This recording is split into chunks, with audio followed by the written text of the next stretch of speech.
How it started as a fashion designer as well as into Dhyan Foundation.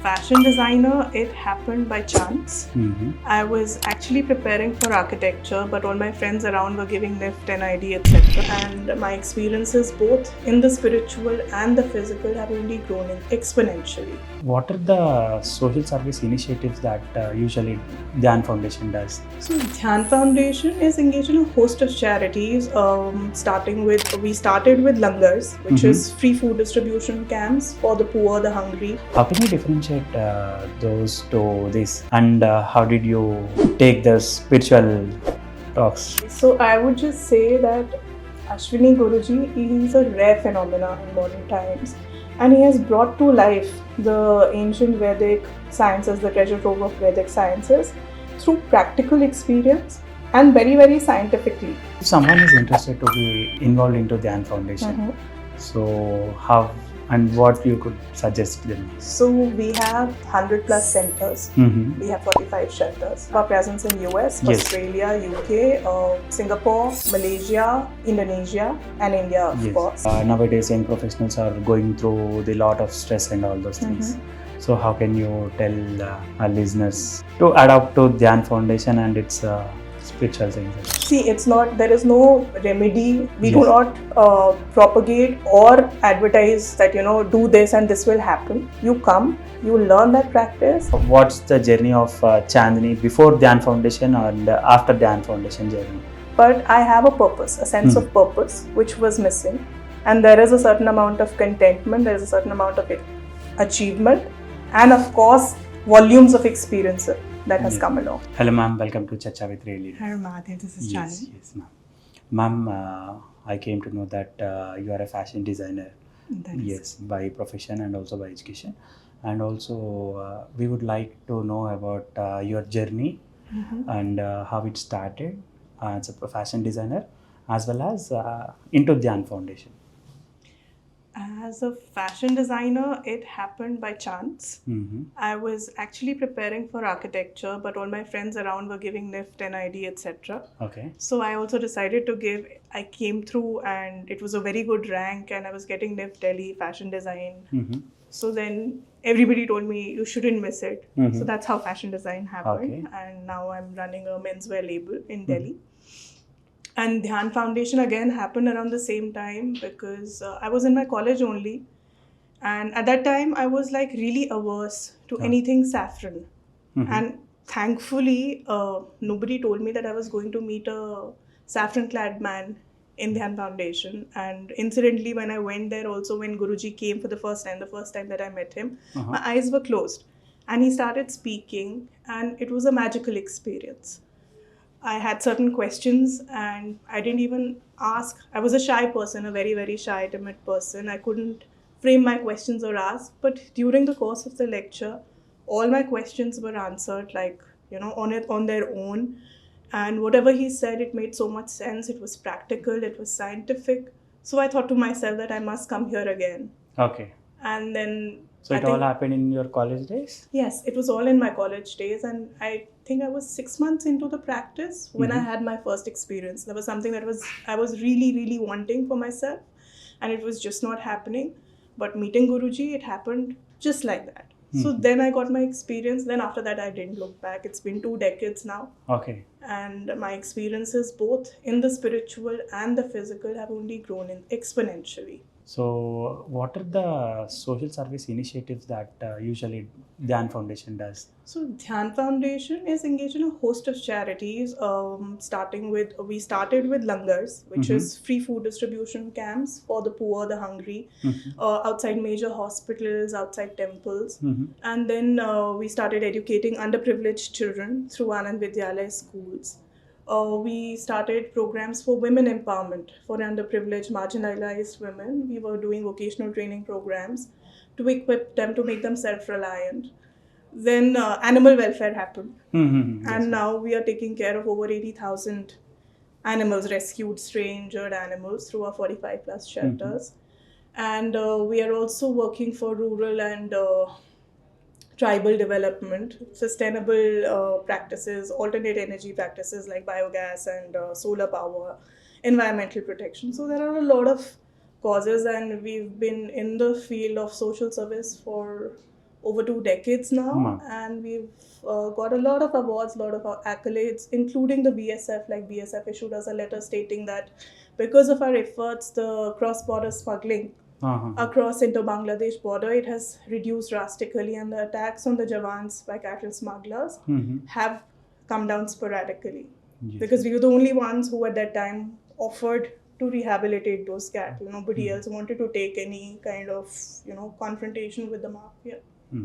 So also I wanted to understand, ma'am, there are multiple spiritual organizations.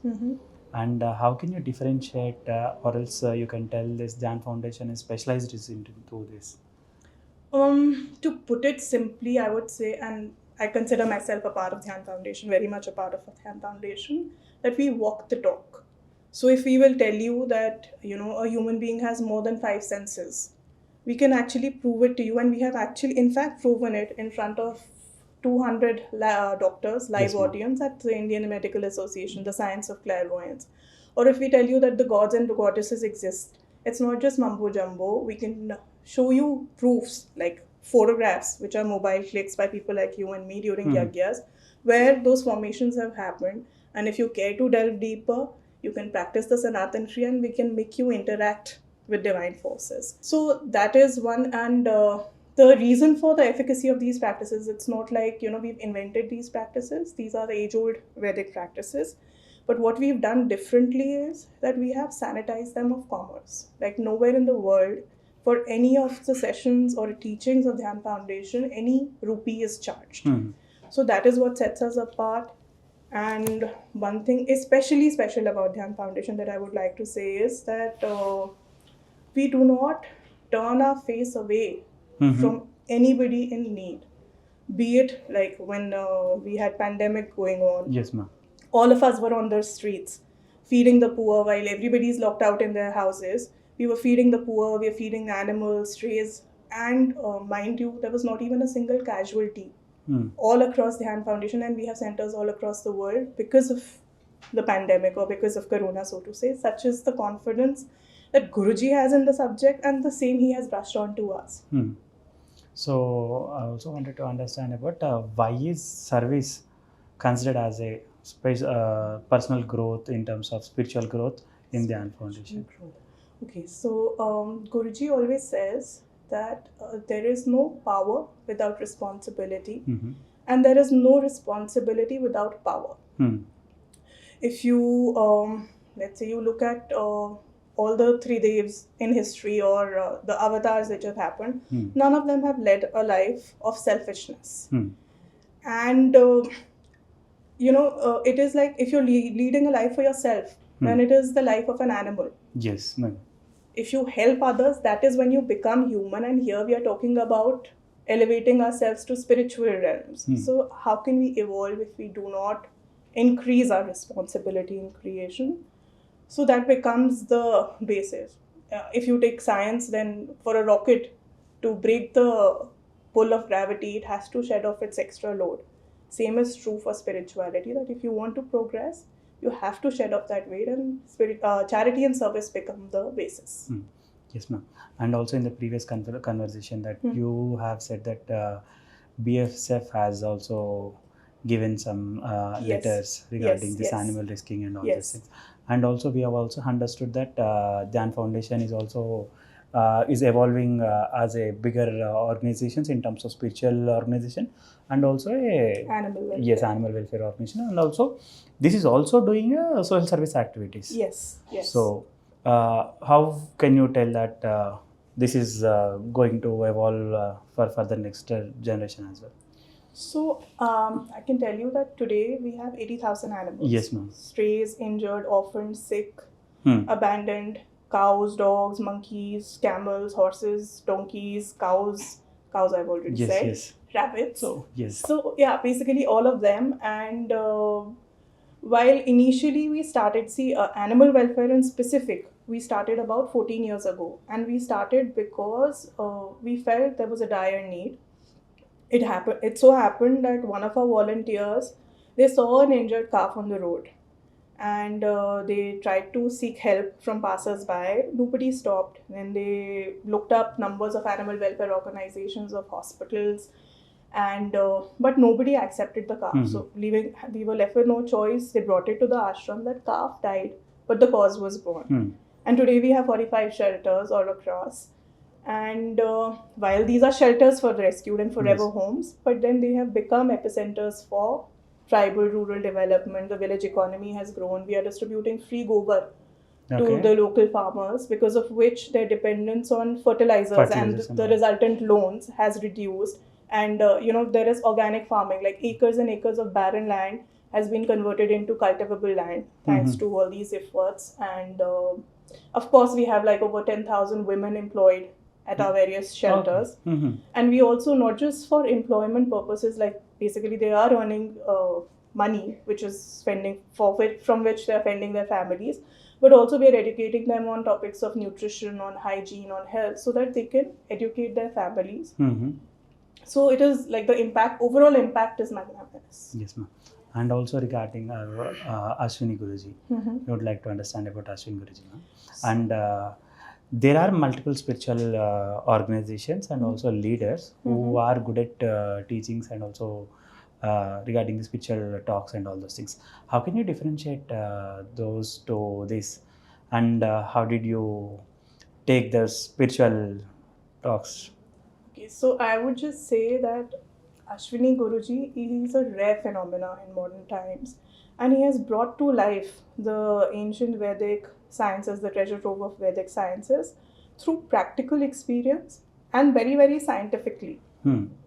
He is probably the only one, like I was mentioning before also, he's probably the only one who has conclusively proven the science of clairvoyance in front of a live, in a live demonstration at the Indian Medical Association. Yes, with 200. What he did was that basically we were given 5 photographs, and we didn't know the names of the people, we didn't know these people. They were hospital, probably patients in the IMA, and we were asked to diagnose their ailments. And we received a certificate from the IMA saying that you were able to accurately diagnose their ailments.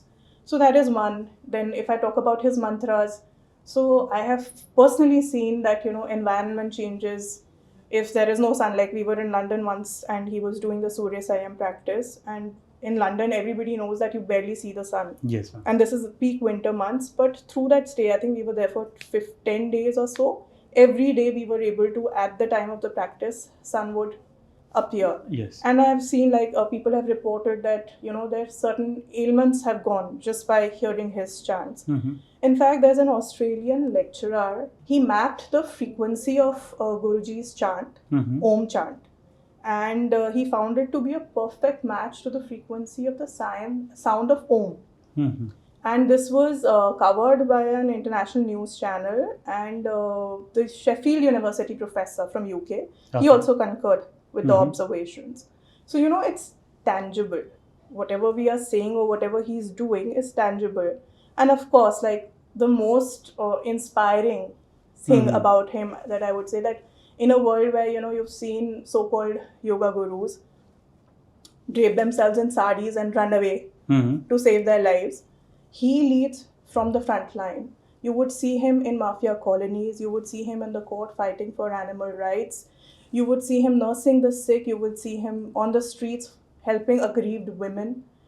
And of course, he's imparting all these sciences of yoga, martial arts, healing, yagyas, all across the globe free of cost. So he's devoted all his resources to the creation. And, he was a well-established businessman. He was into the business of property, a very, very practical man. To give you an example of his magnanimity, so once what happened, this is about, I think, 14 years back, we got a call in the middle of the night by Rajasthan police. Okay. They had rescued some 200 animals from Pushkar Mela. Okay. If you know Pushkar. Yes, yes, ma'am. So basically all these were being illegally trafficked or sold, and the police had rescued them, but they called us and said, we've rescued them, but we don't have anywhere to take them. Yes. And at that time, Guruji was developing this property in Barodia. He was making a resort. So we called him up and we said, sir, in Rajasthan, we've got these 200 cattle and we don't know what to do with them. Without batting an eyelid, he said, bring them to the Barodia property. To his resort. Yeah, that is planning and to happen. that resort project was shelved, and today we have 1,000 rescues, and it has become a full-fledged Gaushala. So that is the experience that he is, and I feel truly fortunate that I was able to meet him in this lifetime. Yes, ma'am. So, how many shelter houses that you have, ma'am, for this We have 45 shelters. 45 shelters? 45 shelters, not just in India. We have in UK, we have in USA, we have in Australia, and we are also opening one in Malaysia soon. You'll be hearing Okay. of it. And Indonesia. Yes, ma'am. So, if you would love to give some message to our listeners regarding this yoga practicing or else spiritual growth and all those things, so what you would like to give? So I would just say that to focus on the experience of the subject, which is what I also did, and don't go by just empty words. Do not waste your time doing naam japs and entertaining yourself through or socializing through satsangs or doing daydreaming and meditation. Just go by experience. Where you get that experience of what is being spoken, that is where you should go, and that is where you should focus. Yes, if someone is interested to be involved into Dhyan Foundation, so how and what you could suggest them? So we have 100 plus centers. We have 45 shelters. We Across India or else across the globe? Across the globe. Okay. I just told you we have our presence in US, Yes. Australia, UK, Singapore, Malaysia, Indonesia, and India, of course. So we have all these shelters and centers. Plus we have our online weekly classes. All of them you're welcome to come, start your journey. And you can get more information at dhyanfoundation.com. Yes, ma'am. And also, if someone would like to support Dhyan Foundation, in what ways they can do? You can volunteer at our shelters. You can volunteer at our schools. You can volunteer for food distribution. Any of our charities, you can volunteer. There is no membership to Dhyan Foundation. We say that Dhyan Foundation is a thought. Yes, yes. So if you have that thought to aid the creation, if you're willing to do something for someone else, you are already a part of Dhyan Foundation. And besides that, we have our sessions. You can come anytime. So yeah, that's that. So also you see that nowadays young professionals are going through the lot of stress and all those things. So how can you tell our listeners to adapt to Dhyan Foundation and its spiritual things and all? I would see there is no remedy. We do not propagate or advertise that, do this and this will happen. What we teach or what I've been practicing for the last 20 years is Sanatan Kriya, which is a sense of Ashtanga Yoga. And it's a 45-minute simple practice. I would recommend you come, you learn that practice and give it 3 months and see how it, because what it does is it basically brings your body into a state of balance. And by body, I mean spiritual, physical, emotional, financial, all spheres. They automatically come into a state of balance. Whatever is heavy for you leaves and whatever is good for you comes to you. So stress, anxiety, negative emotions, all of these are heavy things. Yes. So if you're doing the practices correctly, if you're doing your service in charity, there's no way that it should bog you down. So have you got a chance to meet Guruji for... Yes, always. In fact, it is not, he never teaches anything en masse. So it is a one-to-one relationship, a Guru-Shishya relationship. And he talks to and interacts with each of his students on a one-to-one basis across the world, and he keeps traveling to meet them. So on multiple occasions. At the time at your first visit to Guruji, how did you feel? I just because he's into completely spirituality and all those things, and you were backing off with all this saffron thing and all this during colleges. So that's what I was telling you, that thankfully for me, my eyes were closed. So I had no prejudice, no predisposed notions about who he is going to be, but just the sheer, the experience of just being in his presence, how you feel about yourself and how certain things are automatically sorting out in your head. It was just something that I had to come back for, like that frequency I couldn't find anywhere else. Okay. So after meeting Guruji and after you felt the presence of Dhyan Foundation and all those things virtually and also live in life. So how you wanted to take this discussion that happened with Guruji and all those things to your peer mates and all those when you are out to the public and all? So I do try to do that, but it is at the end of the day an individual journey. if you have that calling, if you get that experience, you will continue, or you may not have tried it with my friends. I've been talking about it to my parents also, and my relatives also. So some of them it clicks with, some of them it doesn't. But the job is only to make them aware. Then ultimately it's your individual journey. You can't force something on someone. Yes, ma'am. And also you said that your journey with Dhyan Foundation is from last 20 years. Yes. So if I want to ask, what's the journey of Chandni before Dhyan Foundation and after Dhyan Foundation journey? How would you rate about that? I would say that I was like anybody else earlier. And I'm still a normal person. I have a family, I have a job, not a job or business, and I'm doing all those things. But I have a purpose, a sense of purpose, which was missing. And there is a certain amount of contentment, there is a certain amount of achievement, and of course, volumes of experience that has come along. And usually, people who goes to these foundations and all those things, they say that they have carried out some positive energy and all those things. And if I ask the same question to you, what would you tell? Of course, there is positivity, but there is a lot more. Yes. And I would really invite you to come for a session sometime, experience it yourself, and then you will know, because there's just so much more to explore. And I mean, peace, stillness, positivity, all of these are common words. And this Guruji says that happiness or stillness or peace you should always have in you. Like, that is not something that you're seeking. Here you're going for that ultimate journey towards finality. And that is what we are trying to achieve here. Yes, ma'am. And last but not least, what is a major change that has happened to you personally after coming into Dhyan Foundation? That should be the major thing that has happened. Major thing that has happened to me. Okay, so actually it's been so long. Like, I don't know how to be any other way. How do I tell you? Because I was like, what? I was 17 or 18 at that time. At the time.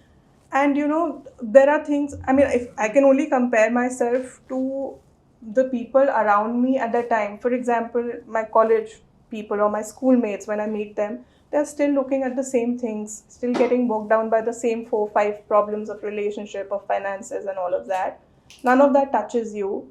So you have something so much bigger in front of you, and such a big, huge task, or a milestone that you've picked up, that all those things don't bother you. All those things are not there in your life, and you're just so protected by everything. You don't even realize how blessed you are. And like, I don't remember falling sick in the last 20 years. Oh. Never.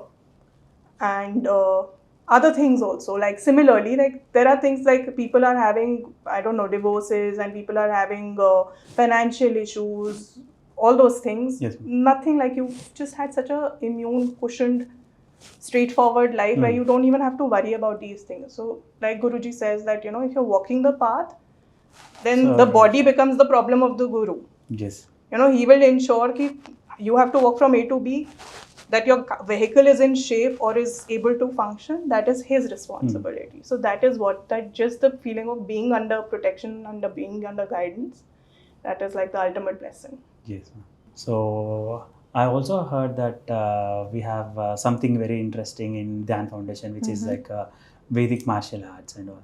So can you please elaborate on that same thing to our listeners? Okay. So I'd say first of all that Guruji is well into his 60s now. But his mastery over Vedic martial arts, which is basically how, like, it's come down from the Vedas, various techniques, and he's been practicing it for so many years over the years, that even like, 20, 30-year-old strong men who are in the prime of their youth, they're not able to stand ground in front of him. In fact, we've seen so many demonstrations of his push, the gada, the way he moves. There was an incident where I think she was the editor of Times of India or something. So she had come to meet Guruji, and that time Guruji was doing his gada practice, and she said that, what a fraud you are. Like others, you are also doing this kartab, holding this gada, and it must be very light or something. He gave it to her, and she just, collapsed, because it was like, I think 15 or 20 kilo gada, which he was just rotating and things like that. So basically, what Guruji says is that it's internal strength, internal discipline. Personally, I have not done the practice, but I've seen like my husband. He is an anchor with Dhyan, and he has been practicing the Vedic martial arts under Guruji for over again 15 years or 20 years maybe. And I have seen him grow. Like, you know, he used to be scared to confront a crowd. And he was like this timid, thin, lean person who can, you know, anybody can bully around. But now he doesn't have to. It's not like, you know, you're fighting or you're hitting somebody. Yes. It's just that force or that intensity that comes into your eyes, into your overall persona, that people don't want to mess with you. People take you seriously, and you're able to protect those around you. And there are many more. There are like young and because Guruji's teaching, not like age is no bar. Yes. So we have like kids as young as 5-year-old, 6-year-old, and we also have like the oldest one is a 70-year-old gentleman who's learning the Gada. So there is no bar, and it's amazing to watch them do it. So I also wanted to understand, ma'am, nowadays you see Gen Z kids and all those things. Everyone is using phone, and they are spending a lot of time in this itself, into social media and all those things. So what is the message that you would like to pass to this present generation youth and all this? Actually, I already gave the message. No, that was not. But what I'd say is that we have a under 25 wing. We have a lot of Gen Zs and even younger kids with us. Alpha, what you call them now. And we call them the Tigers and Tigresses of Dhyan Foundation. Yes. So that's TNT group. And you will be amazed the kind of work they are doing. Of course, they're on social media, how it has been used to their advantage. They're doing researches on Vedas, on environment, on culture, putting it out as videos, as researches, as articles. And they are, and of course, they are volunteering at shelters. They're volunteering for various service initiatives, and they're excelling in whatever fields they've taken up. All of them are scoring above 90% marks. So many of them have gone abroad and have developed established careers. So for the young people, do not waste this time. As the earlier you start, the better it is. And there is so much more to explore. There is so much more such a phenomenal potential inside you. Try to find a guru and take it to its maximum.